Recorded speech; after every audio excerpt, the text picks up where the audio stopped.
Hello and welcome to Kunsang Payul Chilling.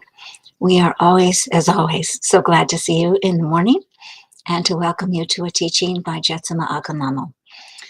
These teachings were given quite some years ago. This one was given in 1997, I believe, and they are always so relevant today. So we hope they are helpful to you as you navigate your life in these crazy times. So we will begin.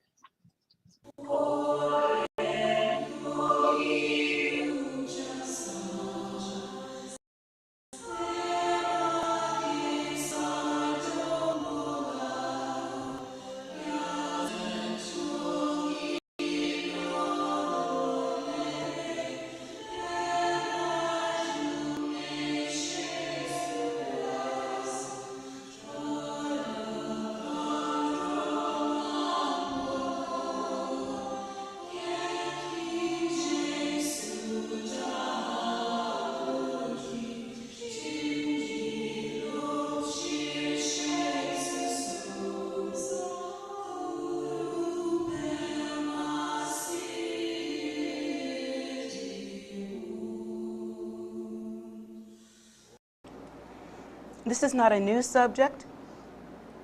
It's a subject that if my students would ever accuse me of nagging, this would be the one. It's about practicing Dharma according to the spirit of the law, according to the essence of the law, and holding that as most precious. And having that be possibly not even related to many of us, it's not even related to how we express ourselves externally. Now, in the best case scenario, if we were to see a monk or a nun or a Dharma practitioner who had some of the gear, whatever it is, gear. When we see practitioners like that who have so given themselves over to practicing the Dharma that they are wearing the robes, or they have taken vows, whether they be lay vows or whether they be the vows of the ordained monks and nuns, to be that closely involved in practicing Dharma, you would hope that the best case scenario was happening. And that would mean that the outer garments, the outer tools, the outer habits, Dharma habits, are nothing else than an expression of something that is actually occurring internally on a very subtle, a very secret level. We would hope then that these external signs that we see, such as the taking of vows and wearing robes, would indicate a process that is happening inside, not the other way around. And that can happen. And since many of us actually are about to either renew vows or to take new vows, this is a good time to talk about that and to be really honest. First of all, in terms of becoming a monk or a nun, fully ordained in that way, there is no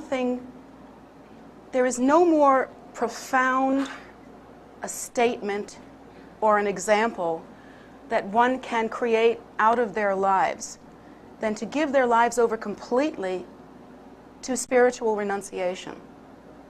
To do so to such an extent that one's whole life becomes a display of that. One's whole life is upholding the Buddha Dharma. One's whole life is practicing according to the Buddha's teachings. One's whole life is developing the kind of ethical and moral backbone that is recommended by the Buddha.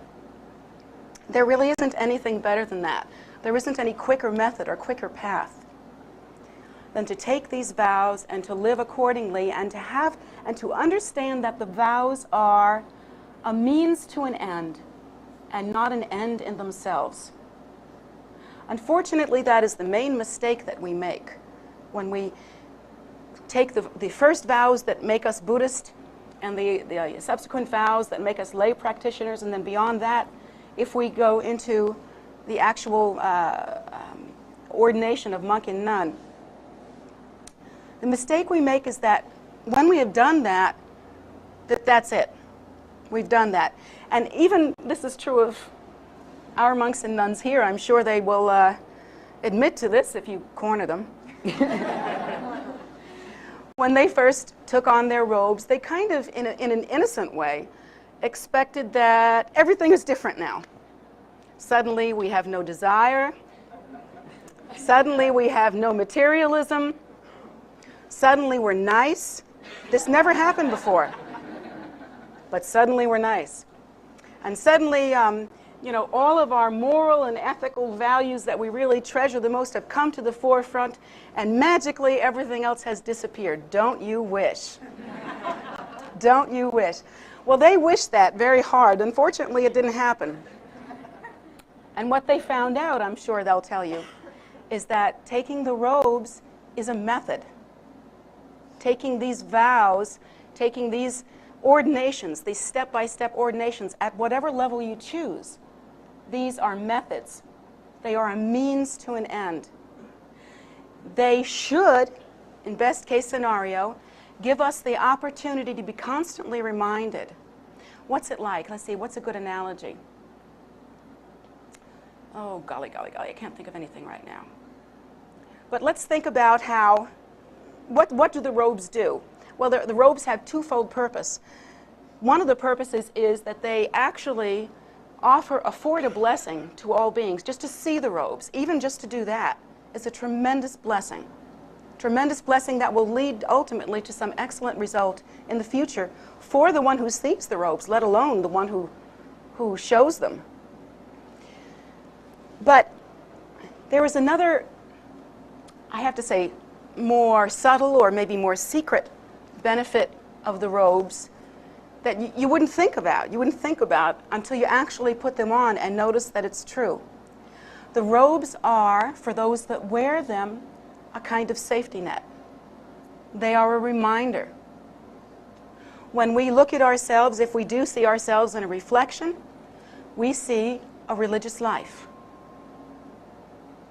The monks and nuns, they all pretty much wear their hair the same way, those that have it. And they pretty much wear their hair the same way, so there's not even all that much difference between the way the monks wear their hair and the nuns wear their hair. They all pretty much wear their robes in the same way, some a little sloppier than others, but it's pretty much all the same. So that when you look at your reflection or when you think about how it is that you live your life, there is less of that ego clinging that causes us to get wrapped up in the kind of neuroses that we get wrapped up in when it's very, very important to be an individual. That kind of idea where you're really clinging to your ego and clinging to all the rigid places in it. We don't identify with ourselves quite as strongly that way anymore. When we begin to wear the robes, we see ourselves as an office, in a sense, officiating for sentient beings. We see ourselves as a display of the spiritual life. We see ourselves as wearing the Buddha's clothing, literally wearing the Buddha's clothing. And so maybe at first it's just this much, but gradually, over a period of time, we become acclimated to that, and the robes then for us are kind of a protector. They are a protector. They remind us why we're here. It's one of the terrible problems of our society. We've gotten so materialistic and so busy and so involved in everything in the 10 directions that we just kind of lose sight. We lose count of what we are and who we are. And in this modern world, it's a very common question. What am I doing here? What's it all about? These are the questions that run around in our minds constantly, especially at certain critical times in our life. Well, the robes and the vows provide us with an answer that is suitable for someone who wishes to attain realization, who wishes to leave cyclic existence, the realm of death and rebirth. These robes then become to us like, even if we wear them, they become to us like objects of refuge. It seems odd, but for those of you who don't know about this, when monks and nuns have their robes, particularly their yellow robes, which are the robes of fully ordained monks and nuns, they actually fold them up very carefully and put them on their altar, and they prostrate to them. Because these are the Buddha's robes, and these are robes that keep us in that pure inner posture of accomplishing Dharma. They remind us constantly. So that's the best case scenario. That's what you hope is happening, that gradually over time, after having taken the commitment and made the commitment of wearing the robes, that it would take a while, but we would grow into them. You know, they don't solve the problem of samsara immediately upon putting them on. If they were, we could have a Dharma retail store. You know, there wouldn't be any problems. But it's not like that, not at all. These robes become for us a path, a method, as well as any level of ordination that we take. For those of us that have taken, let's say, renunciate vows for lay practitioners or Genyen vows, there may not be any visible external robes, but those vows in themselves, just remembering them and concentrating on them and remaining absorbed in them, we can see that we have made a certain kind of choice, and it becomes to us like a guide. It becomes to us like a reference point, I guess, more than anything else. We can always refer back to the robes. We can always refer back to our vows for guidance. Now, when we take vows and take robes, we have to constantly remind ourselves as to why we do this. Because if we haven't a real understanding of the reason, there won't be much value. It will be very much like a little kid dressing up in daddy's clothing, or a little girl dressing up in mommy's clothing. It's just a costume. So there is a certain process that each one of us must go through in order to move more deeply and more profoundly into the Buddhist teachings. There are certain fundamental thoughts that we have to trace.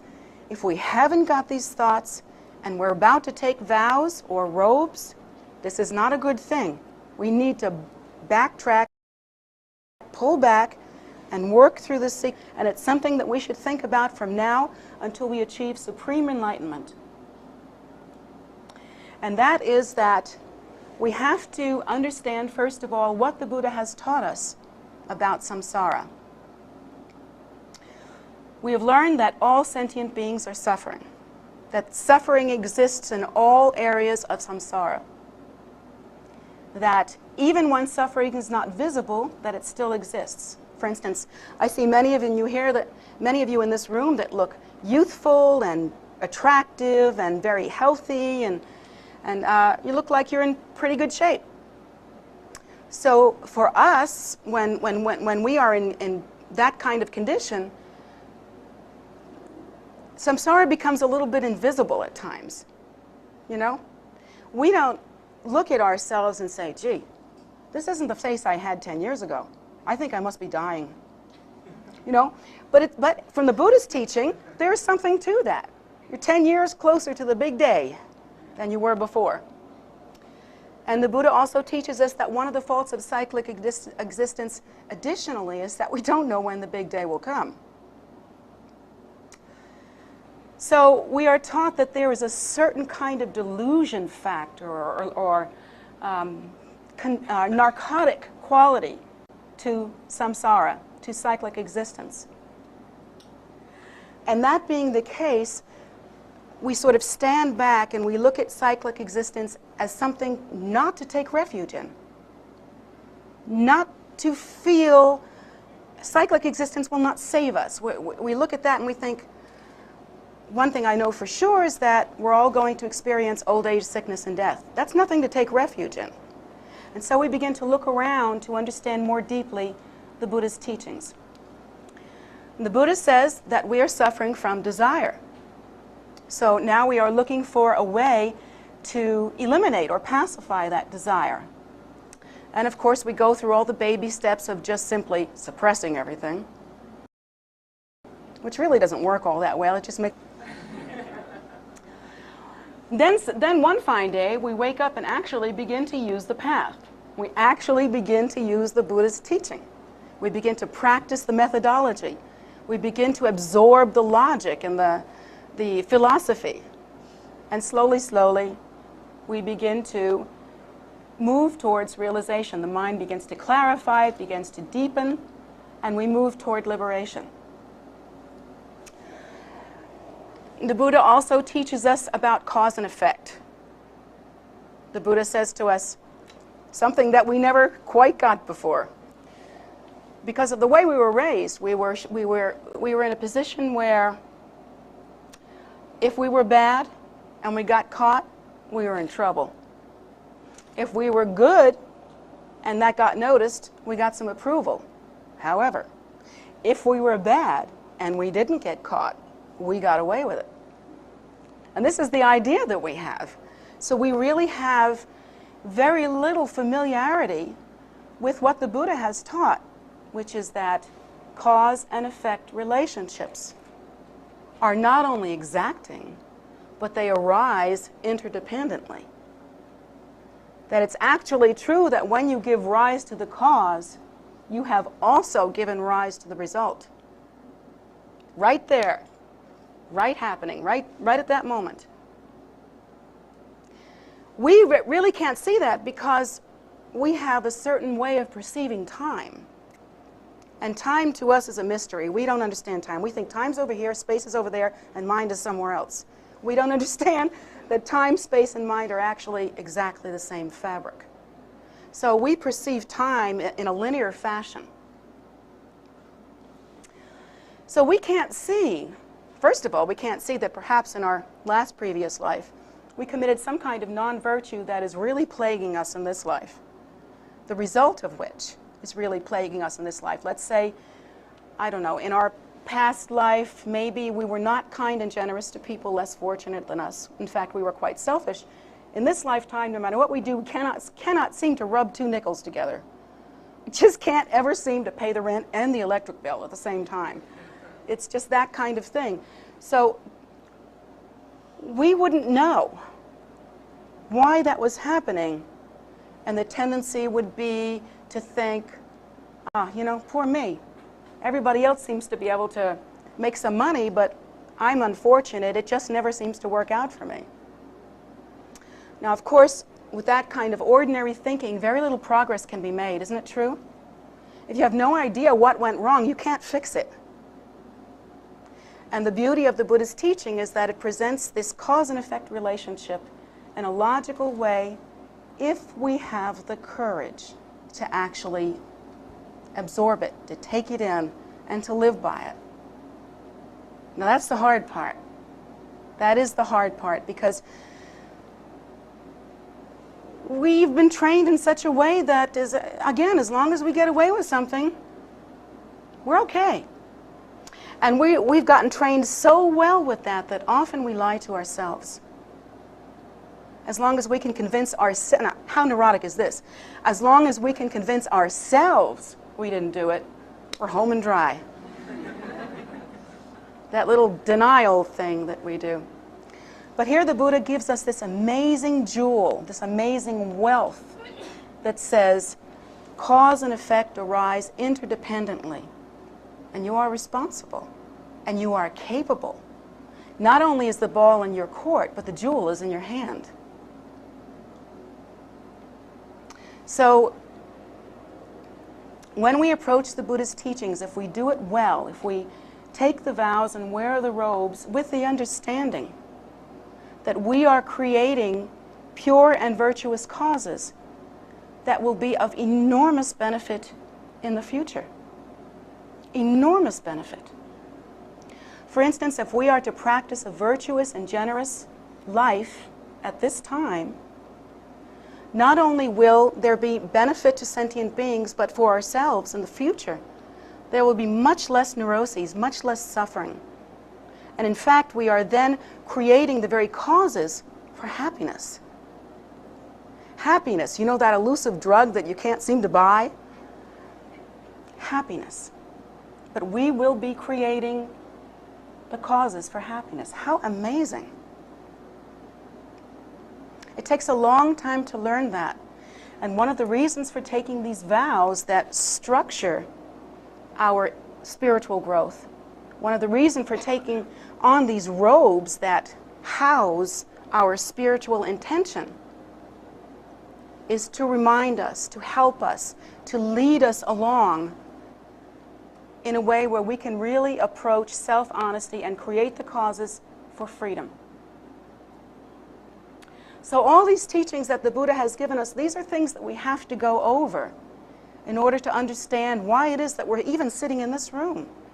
I mean, even if we've taken really no vows, like maybe refuge or something like that, or those of us that have taken no vows, we're sitting in this room and there's a reason for it. I mean, surely you didn't come here for entertainment. Because if you did, you need to get a life. I've been told that I'm a good comedian, but there's better. So I think that, you know, each of us here, we have something in common. We're looking to approach the spiritual life. We're looking to grab onto it. And these teachings that the Buddha has given us, these thoughts that we must follow about the condition of cyclic existence, about cause and effect relationships, and about moving into an ethical and responsible life and what that will produce, these are exquisitely important. So that when we take robes, when we take vows, there should only be really one reason for taking them. And that is to accomplish the twofold purpose of self and other. That sounds like a mouthful, doesn't it? Well, what that means is that, again, having examined the Buddha's foundational teachings, we have found and determined, as the Buddha has determined, that cyclic existence is faulted, that it is flawed. And having discovered that, we discover that we wish to end cyclic existence because cyclic existence is filled with suffering. We see all sentient beings of all kinds suffering terribly, not even knowing why they're suffering, just spinning, spinning, spinning in a world where suffering is the law, is the thing that happens. And then we look at ourselves and we notice that we too are suffering. We suffer from the things that human beings suffer from: old age, sickness, and death, the suffering of suffering. All of the typical sufferings, these are all part of what we experience. And from the point of view of compassion, from the point of view of concern for the welfare of sentient beings, we look at this, that all beings are suffering, ourselves not accepted, also included in that, and we think, enough is enough. Enough is enough. If I have a choice, I'm going to take a choice. I'm going to do something about that. I want to accomplish the purpose of self and other, that is liberation and freedom from suffering for oneself and for all sentient beings. If you're taking robes because you want to dress up, if you are taking vows because it's cool, so that you can walk around and say, I'm a renunciate, or I'm a nakba. If you're doing that, I would recommend you go into, I don't know, acting. Maybe a little stage work. Because really what's happening there is you're in a play and you have a costume. I would prefer not to see that, because it will do you no good. It will not accumulate any happiness for you. It will not accumulate any virtue. And it probably will cause problems because the motivation isn't correct. So my hope for you is that all of this nagging and hammering that I've done for what, 12 years, 13 years, 14 years, I don't know how long. How long have I been nagging you guys? Huh? 14 years I've been nagging these people. And they're still here. Isn't that weird? It's true that there are many times that my teaching has taken the form of nagging. But I would hope that after all of that, after having heard all of that for so many years, that you would come to understand that you have to really check for yourself, reason out for yourself, and internalize the Buddha's basic fundamental philosophical thoughts about the condition of samsara and the needs of sentient beings to be free of suffering. That needs to be part of you, in your heart. Now, that doesn't happen on an emotional level.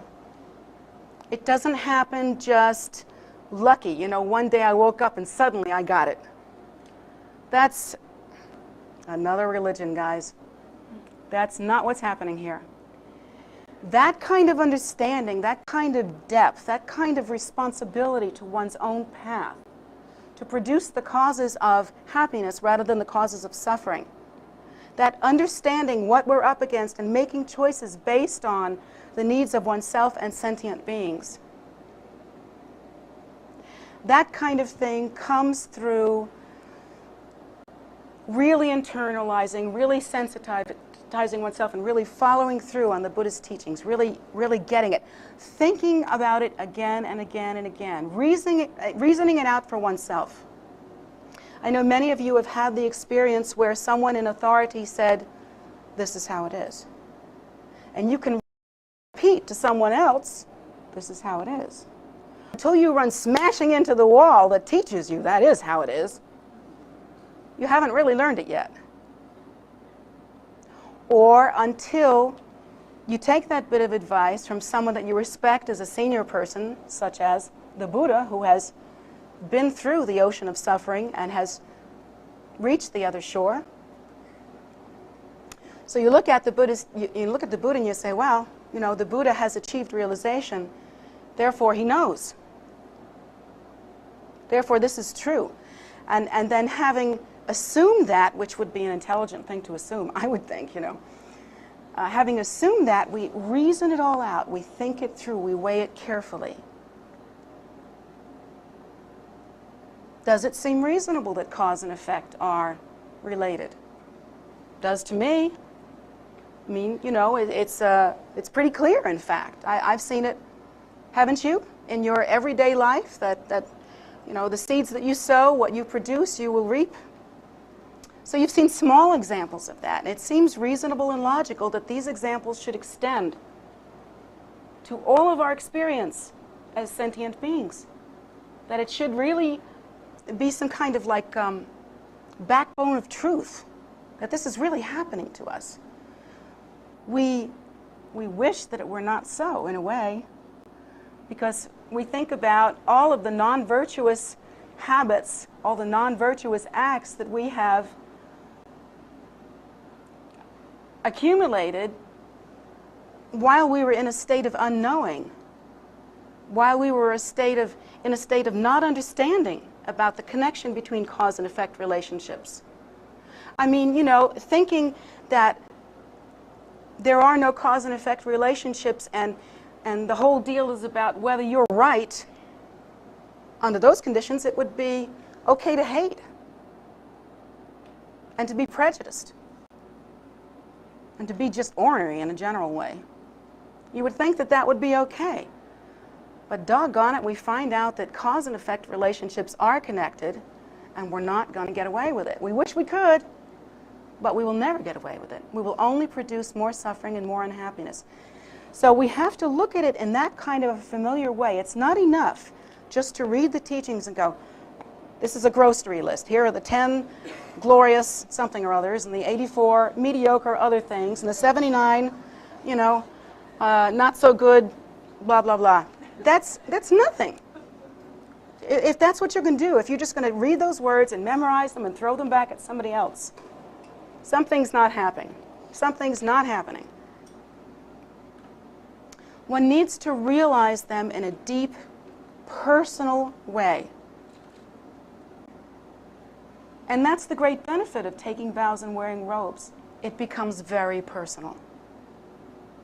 The path is very personal.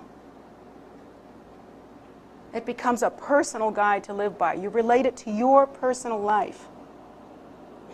You know that if you do not give rise to the bodhicitta, to the great compassion, you know that if you allow your mind to be filled with thoughts of prejudice and hatred and lack of caring, lack of love, you know that you have gone outside the definition of what the path is, and the result will not be good. And you can remember that, because that's the way the path is set up.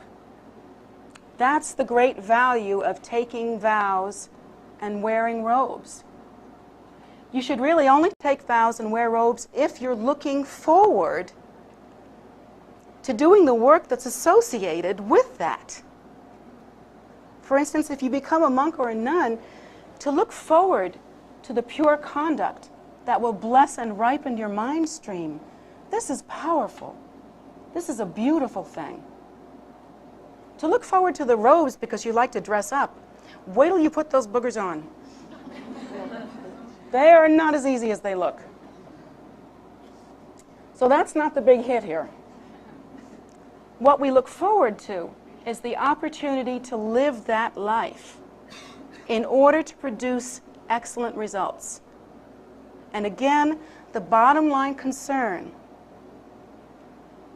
is the twofold needs of self and others. You know, the twofold need. These are the reasons. Now, in the worst case scenario, we have people that, and you know, this is human. This is not bad. This is what happens. I don't know, maybe we felt that we weren't accepted growing up. Maybe we felt that maybe we feel nobody loves us. Who knows, maybe mama dropped us on our head and we're a little touched. But it could be, you know, there can be lots of different reasons why we would look to be involved in a group thing to make us feel included, to make us feel connected. And often in that kind of situation, Dharma practitioners will collect empowerments from high lamas, like Mrs. Marcos collected shoes.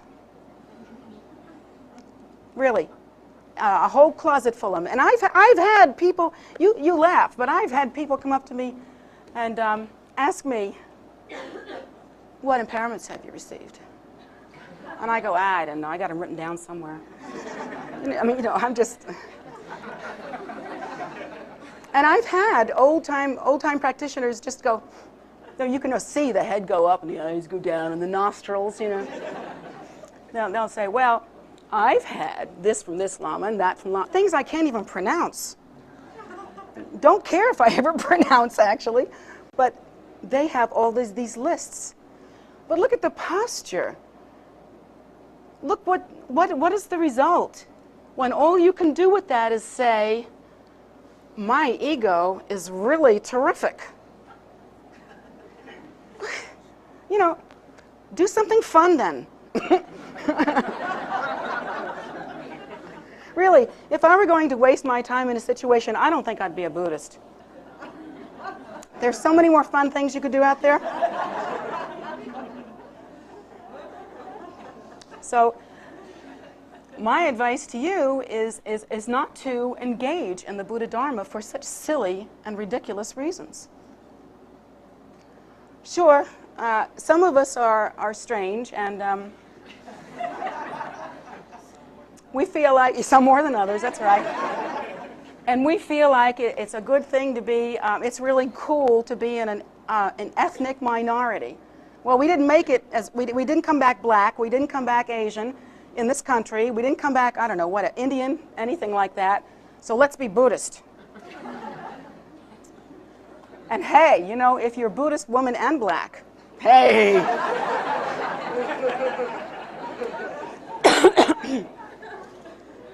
That's really something. Especially if you used to be Jewish.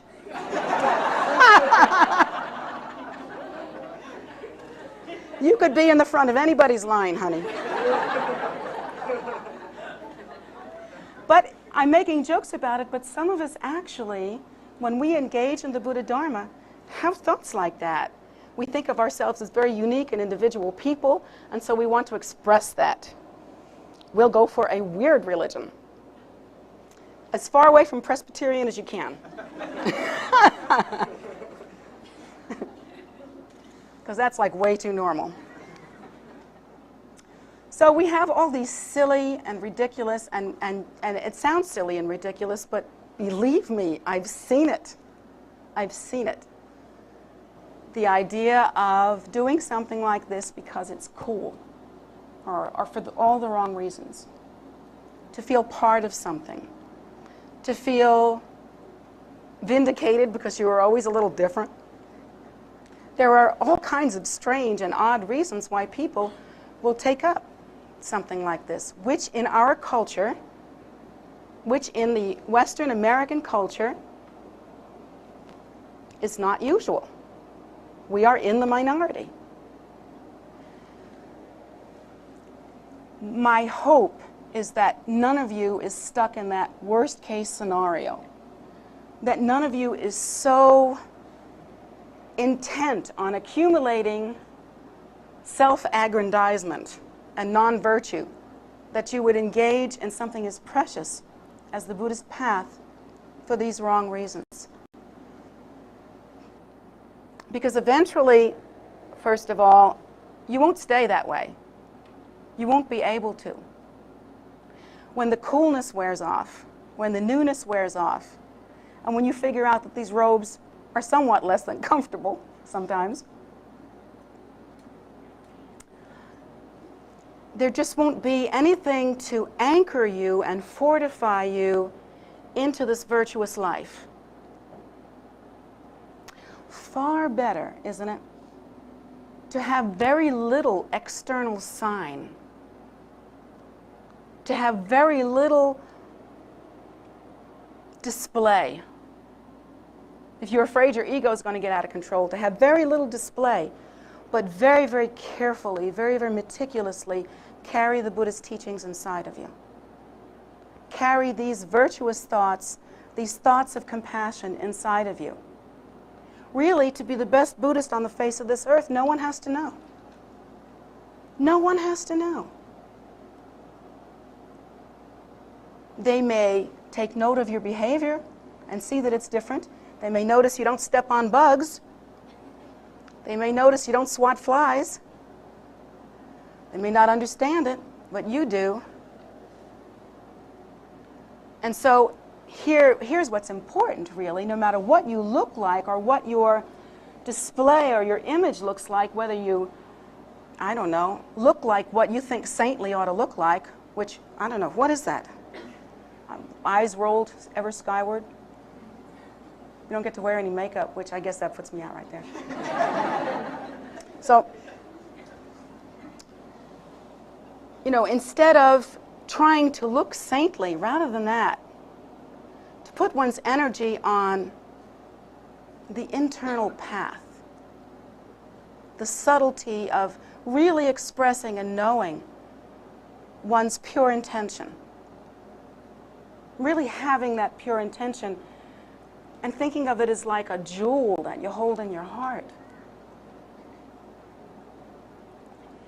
And then beyond, you know, and really holding that precious life as something that cannot be exchanged for anything else.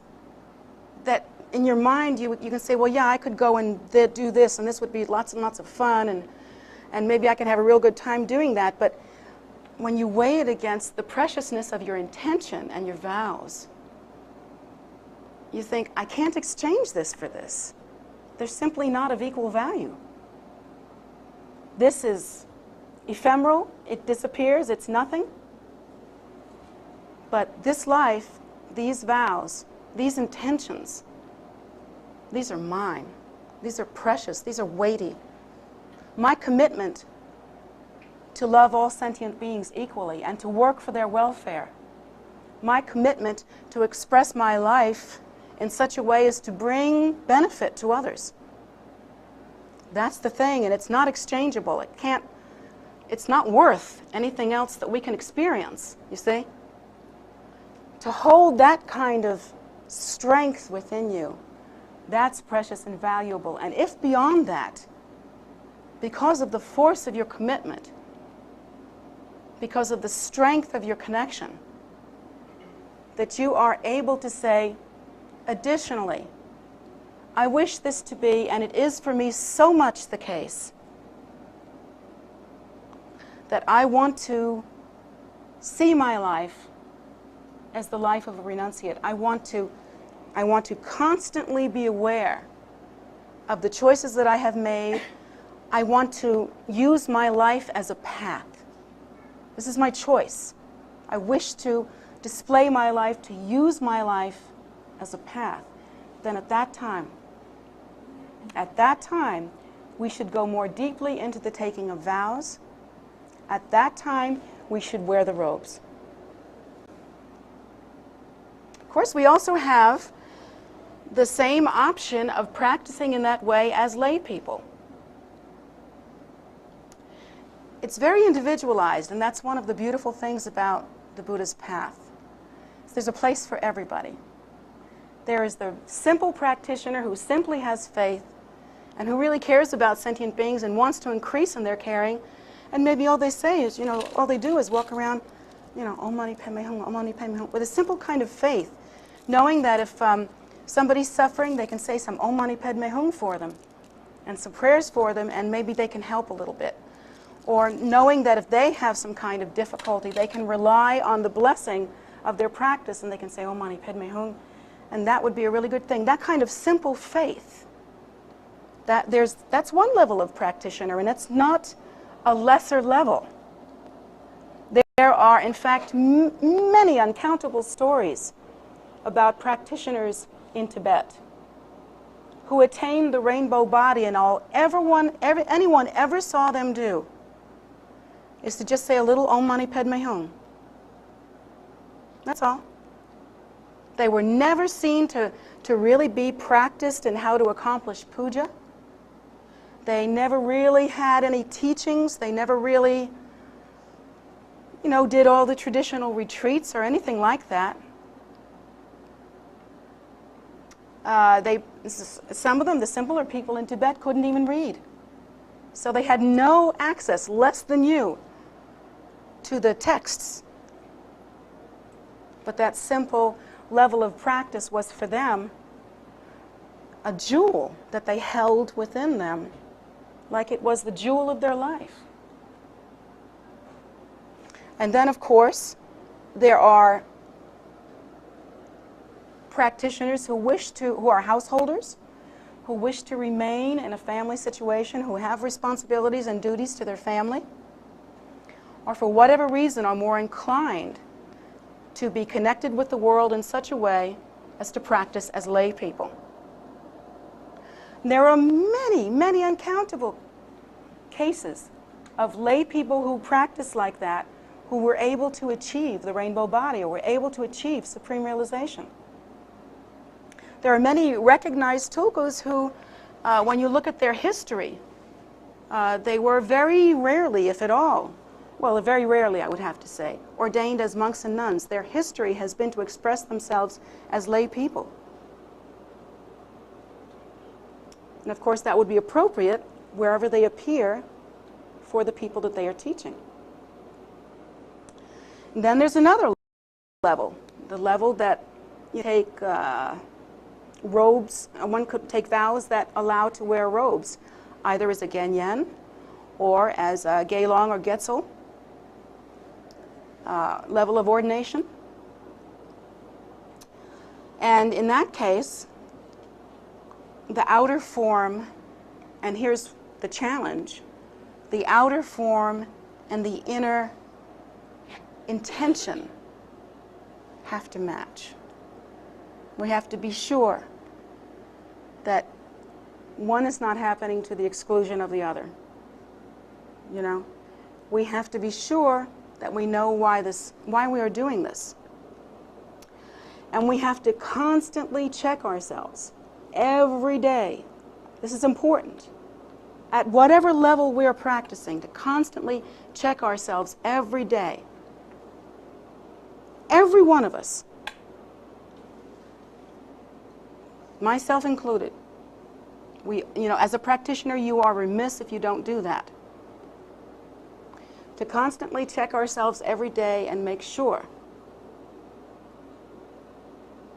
that we are really being true to ourselves and making the best opportunity that we can. Now, the reason why I say we should constantly check ourselves is because I have seen practitioners who have been practicing for some time and who have had extensive teachings. Maybe they might be asked to, maybe they're knowledgeable enough to where they might be asked to teach the Four Noble Truths to a group of people. Or maybe they might be asked to lead a meditation or something like that, lead a practice. And maybe the practitioner might say, well, I know I'm wearing these robes and everything, but I don't really like to do that. Whoa, that's a real danger signal. Back up and ask yourself why you're wearing the robes. Because it really isn't about what you like to do. Is anyone in this room doing what they like to do right now? I would like to be back in bed. No, we have a different goal. We have something else that's going on here that we're reaching for. And so we have to ask ourselves instead, what's needed? What's needed? You must consider yourself then a representative of the Buddha Dharma in the world.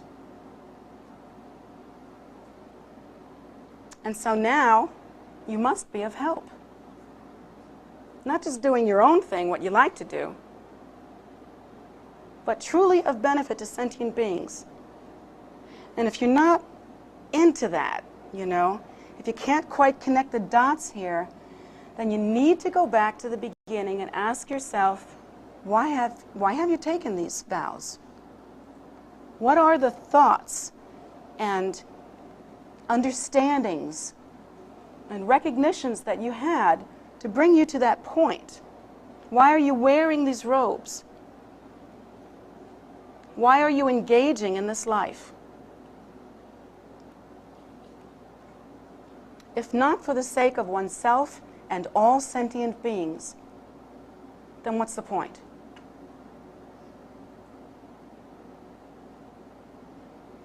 So I'm bringing this up on the, I guess you'd say, almost the eve of His Holiness's coming, where he will be ordaining at several different levels new students. How amazing that here in this land where Dharma is not native, that so many of us have found our way into living such an extraordinary spiritual life. That so many of us have the fortunate karma, the extraordinary merit to be able to meet with such a profound spiritual life. How amazing. But in order to make that really worth something, we have to practice it deeply every single day. It has to be so much a part of us. These thoughts have to be constantly cultivated. They don't appear naturally in our minds. Do you know that? They simply don't appear naturally in our minds. And do you know why? Because of habitual tendency. If you're waiting for the idea of renunciation to come to you, you're going to be waiting for a long time. If you're waiting for the dust to clear, if you're waiting for the inspiration to live a virtuous life, if you're waiting for the feeling to hit you, then your path is waiting, not Buddhism. That's the truth.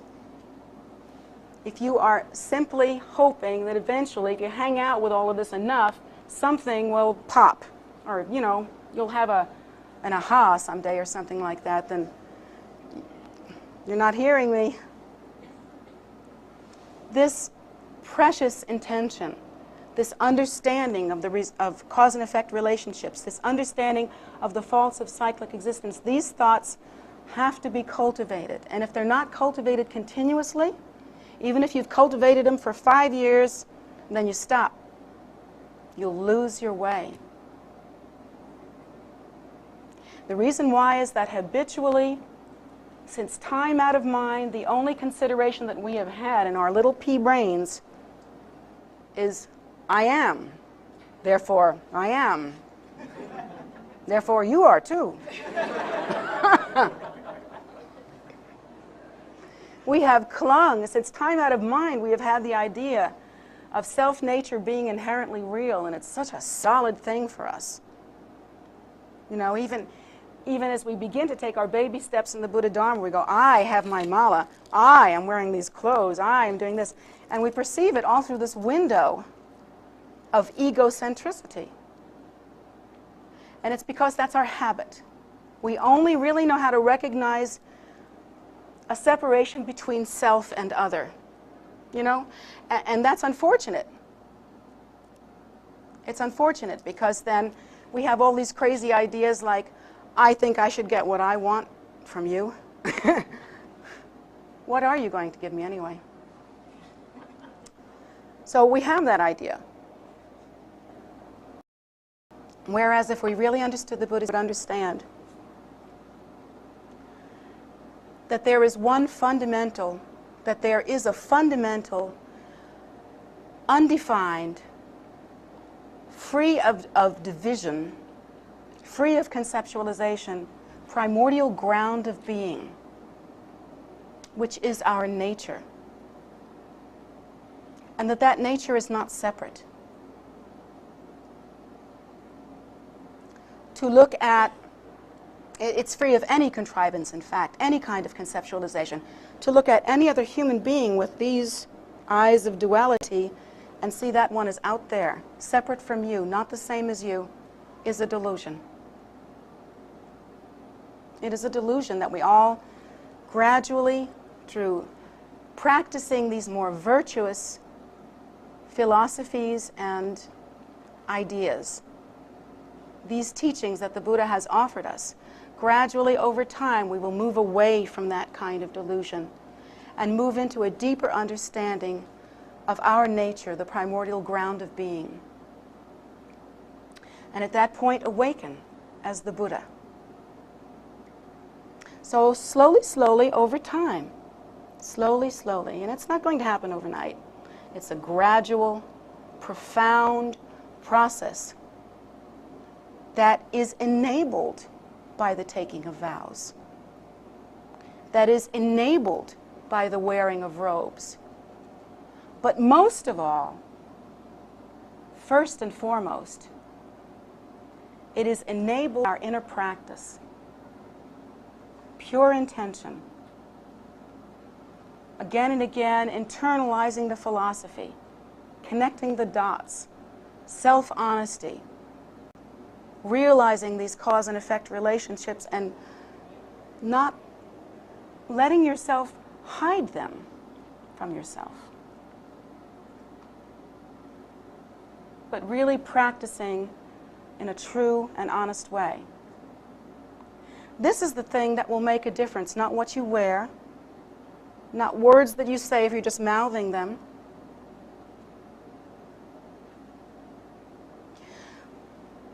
But instead, I hope that you will think of yourself in the way that I think of you,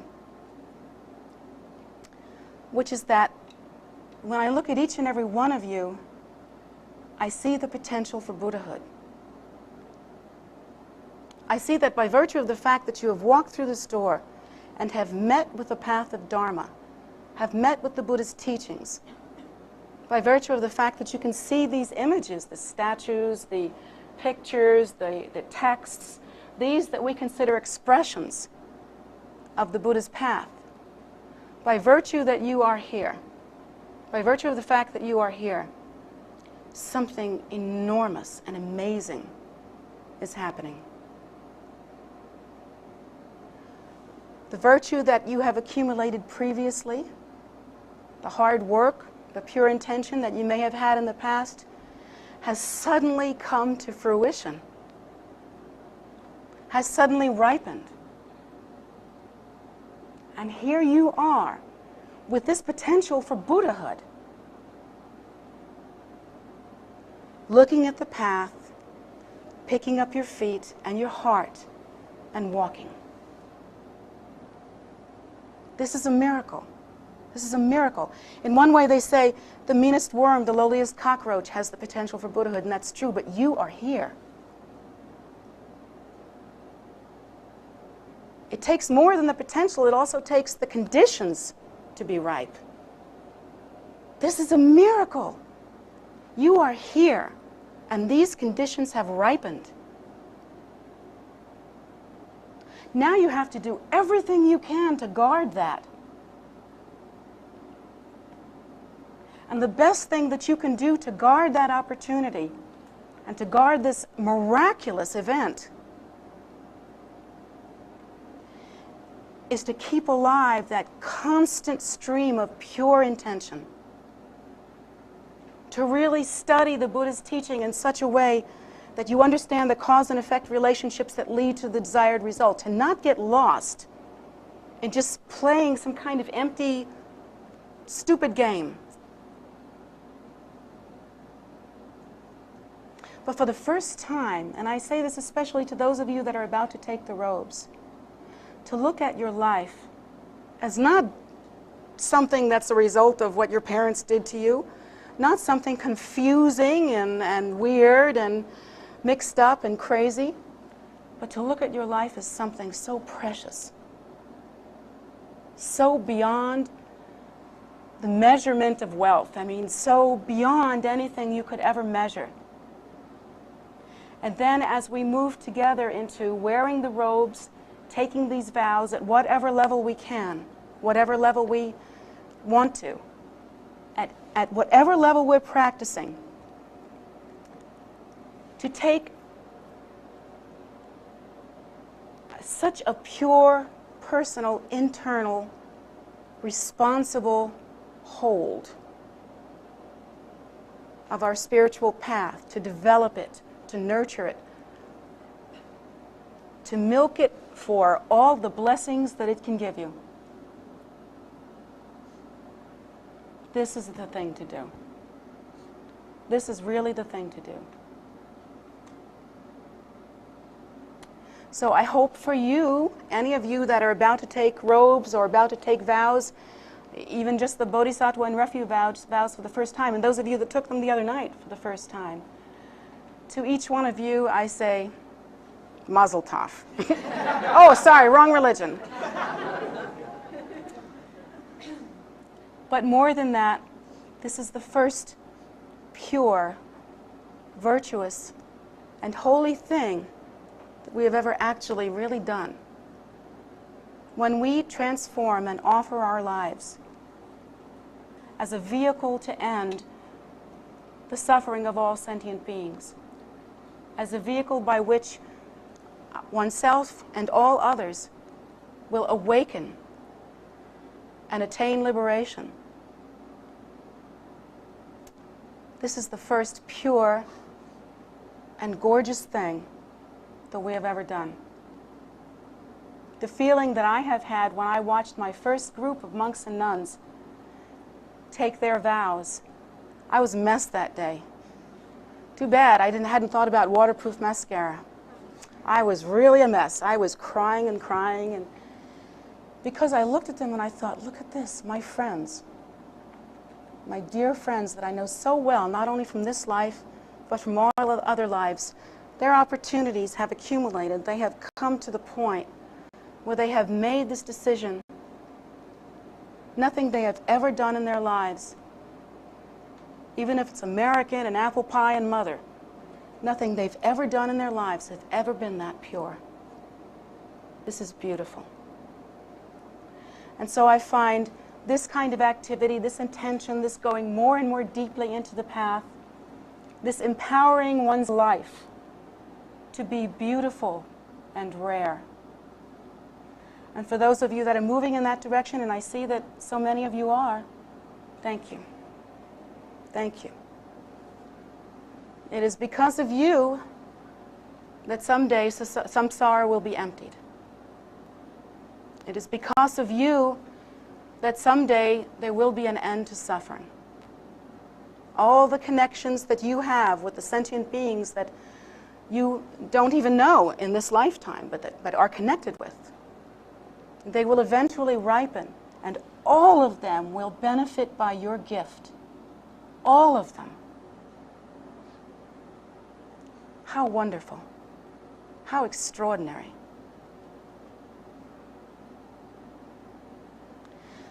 So in closing, if you read the paper and you say, yuck, what's happening to the world? Or you read the paper and you think, this is really bad, this is a mess. I invite you to do something about it. I invite you to contribute that kind of heartfelt virtue to the soup that we have here. And eventually, we'll have something worth feasting on. Maybe not today, maybe not tomorrow, but we'd be laying the seeds for it now. And I want to say also that I'm very proud of you. The idea, it was me that started all the trouble. It was me that, I know I did that. It was me that had this bright idea that we were going to have a 24-hour-a-day prayer vigil. So, hey, I'm the idea person. But you guys carried it out. And you are carrying it out. And that's the point, isn't it? That's the point. I'm really proud of you. I'm really proud of you. I hope that you, for the first time, are able to look at your lives, no matter what your parents told you, no matter what society told you, no matter how things worked out. I don't care what your life was like. I hope that now, for the first time, you can look at your life and say, this is precious. I am precious. No less precious than all those little Buddhas out there.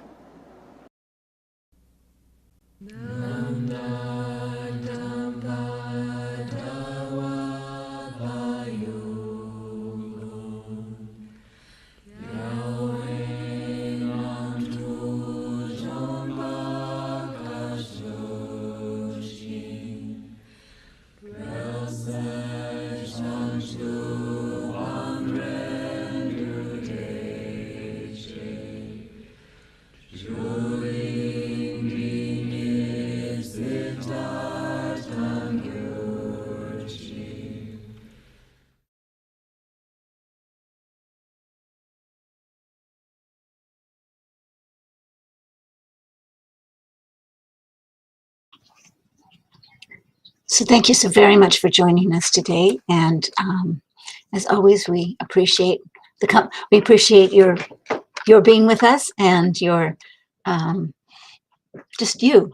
And I hope you took this to heart. This is a teaching not just for ordained. It kind of sounds like that sometimes, but really for anybody who steps onto the path in whatever way they do it, and how precious that can be. So I hope this helps you in whatever way you've chosen to engage. These teachings by Jetsunma are done. We show them to you every Wednesday at 7:30 p.m. and every Sunday at 11 a.m., barring complications with our schedule, but most everyone we do. The meditation, we have a meditation live in the mornings on weekends, Saturdays and Sundays at 10 a.m. We also have, let's see, every day we have a soak, a food offering ceremony, and that's on Zoom, Monday through Friday at 5:30, Saturday at noon, Sunday at 2. And then Beginning Buddha series will resume later on this year. That's usually on Sundays at 5 p.m. But Atira will be teaching that later this year. And Medicine Buddha, we do every day on Facebook Live. It's a very short, condensed practice and is a gift for this time for all the suffering that has gone on and all the people that are sick or dying or otherwise in need of medicine Buddha's constant care. So all of those are weekly, and then other practices as the calendar comes up, we do on the days of the lunar calendar. So they're not like regular on our calendar, but they're regular on the lunar calendar. So you can find all of this on tara.org. Look under, you can drop down to events. There's a section on the upper banner that says pray, meditate, study, and just right under that is a calendar. So grab it up, look on it. When you click on the event, it will tell you what format it's on, where to go, and how to get there. So, and if there's a practice involved, it will give you a link to that. So we invite you to join us in any way that you're comfortable, in any way that you want to. And other than that, enjoy the good weather. It's spring and it's beautiful, and we hope to see you soon. Take care. We love you all.